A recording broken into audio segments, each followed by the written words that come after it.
retorno à tribuna, presidente e deputado Luiz Cláudio Marculino, também para dizer para o Gil Diniz para ele ficar tranquilo. Eu sei que ele se preocupa muito com o governo Lula, porque é a pauta dele, né? Mas para ele ficar tranquilo, porque já no governo Lula, quem ganha até R$ 2.800 já não desconta o imposto de renda. E antes não. Antes, quem ganhava menos de 2 salários mínimos descontava imposto de renda. Então, eu só não gostei muito desse anúncio do Fernando Haddad, porque não é para agora, é para 2026.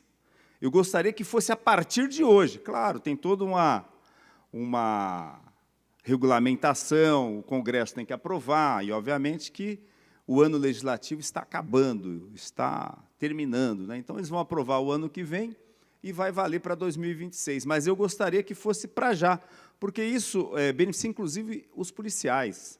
Você imagina um soldado que ganha R$ 4.500, somando os 2 padrão do soldado, é R$ 4.100 e poucos reais, paga imposto de renda. Só que o pagamento do imposto de renda que o soldado paga não vai para o governo federal, ele fica para o governo do Estado, né? Então, também é uma renúncia que se dá, que o governo do Estado não vai mais se apropriar desse dinheiro dos servidores do Estado. Que muitas pessoas não sabem disso, que o imposto de renda dos funcionários públicos, aqueles que são municipais voltam para o município e os que são do Estado voltam para o Estado. Então, o imposto de renda acaba penalizando os que ganham menos, os que ganham pouco. Porque quem ganha 50 mil, 60 mil, né, não pagar 27,5% de imposto de renda, não é lá essas coisas. Mas quem ganha 2, 3, 4, 5 mil reais, sofre muito com isso. Então, deixa o homem trabalhar, Gil Diniz. Deixa o homem trabalhar, que os resultados aparecerão. Vossa Excelência pode ficar tranquilo, porque o Brasil está crescendo. O crescimento, o PIB, está demonstrando isso, né? Então, está crescendo, só que tem que crescer com justiça. Não adianta só crescer e só a turma que está lá em cima ganhar. Os que estão aqui embaixo precisam também sobreviver, né? A questão mais de sobrevivência. Mas eu me inscrevi, senhor presidente, e acabei tocando nesse assunto, porque Vossa Excelência, o deputado Gil Diniz, tocou nessa questão, mas eu me inscrevi mais para falar do PLC 54, que ontem foi publicado aqui na Assembleia Legislativa, um PLC de minha autoria, que estabelece a criação do PAI. PAI, um programa de aposentadoria incentivada para os policiais civis.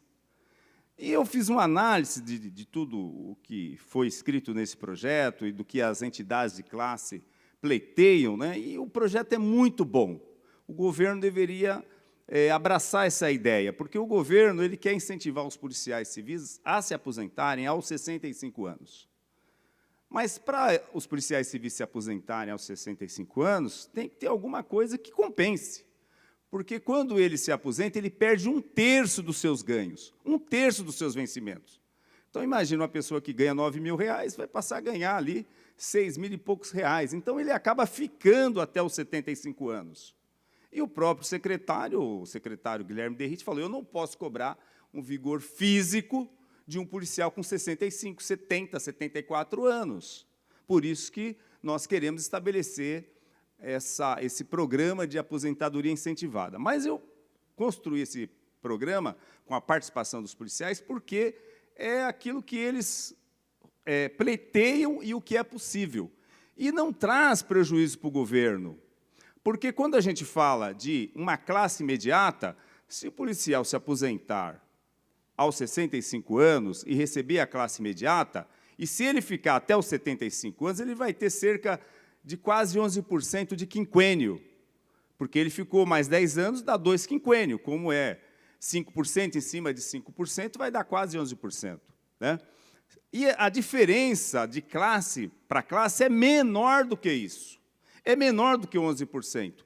Então, se eu conceder a classe imediata, já é um ganho para o governo, porque ele vai oxigenar a polícia, vai abrir vagas para novos policiais, né? além de estar resolvendo essa demanda que é conceder essa classe imediata. E, ao mesmo tempo, a questão do abono permanência, se o policial ficar até os 75 anos, ele vai receber esse abono permanência até os 75 anos. Ora, se o governo já tem que pagar, ele tem que reservar no orçamento o dinheiro para pagar o abono permanência, então, se eu conceder um adicional para incentivar ele a se aposentar aos 65 anos, é o recurso que o governo vai ter de todo jeito que dispor durante esses 10 anos. Então, é muito significativo para o governo se ele se ele abraça essa ideia dessa aposentadoria incentivada.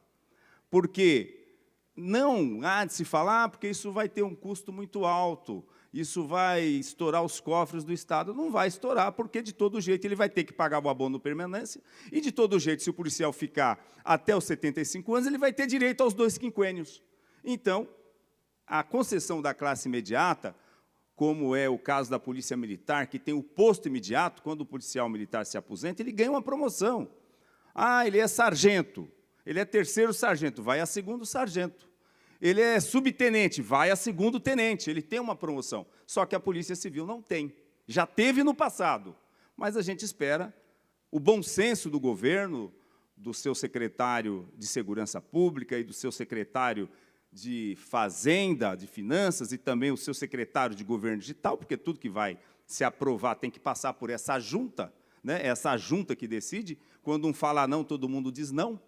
Então, politicamente, o governador deveria dizer sim. Então, nós trouxemos essa ideia, protocolamos esse PLC, vamos tramitar, mas a gente quer convencer o governo, porque ele vai mandar um projeto nesse sentido para casa.